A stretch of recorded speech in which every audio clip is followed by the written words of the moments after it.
tsy ekena ny fanaovana fitaovana politika ny faditseranana ary ilaina fifampiarana ny fitenenana amin'ny alalan'ny faditseranana ny fanambarana nataon'izay ny vory teny amin'ny centre de formation des douanes tamin'ity androany ity. Claudia Rasoulson sy Mami Rasamuel. Ny sabotsy lasa teo dia nanambara ny filopitarika ny syndicat ny mpiasan-doanina na ny Sempidou teny amin'ny kianjan'ny 13 Mey fa tsisy asa ny eo anivon'ny faditseranana ary tsy hisy ny opération de dédouanement manomboka amin'ny alarobia ho avy zao. Nanambara kosa nefa ireo mpiasa eo anivon'ny faditseranana taory ny fivoriana nataon'izy ireo teny amin'ny ivitoeram-piofanana eny-Tsarlalana fa tsy ny fampiarana izany ary tsy tokony atao fitaovana politika ny faditseranana.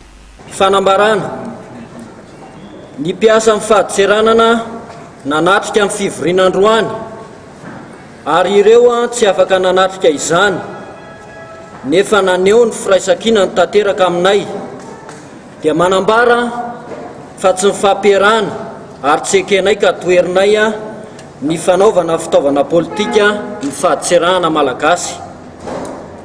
Noho izany izahay ho fitsinjovana ny tombontsoa amin'ny firenena sy ny vahoaka ary indrindra ireo mpandraharaha izay miay ankehitriny amin'ny fanatanterahana ny asan'izy ireo dia manambara fa manohy ny asany andavanandro ary misokatra toy ny mahazatra ny birao rehetra manerana ny nosy.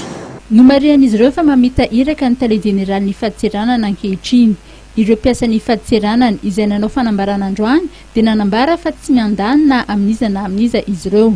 Tsy miantsy ary tsy misy hoe fandaniana fa izay zany zay rehetrarehetra nanao an'ilay fanambarana tsy miandany amin'ny atsy tsy miandany amin'ny aroa, tsy miteny hoe ny atsy ny marina na miteny hoe ny aroa ny manana ny mety fa miteny kosa hoe tsy mety ny fanaovana fitaovana politika amin'ny faditseranana dia mandray ny andraikitray izay miteny an'izay amin'ny fanananay fahalalahana maneho hevitra zany. No antsotra antehin'izy ireo fa zo fototra ny maneho hevitra ary afaka maneho ny heviny tsirairay. Tsy maintsy ifampiarana kosa ny fitenenana amin'ny alalan'ny faditseranana.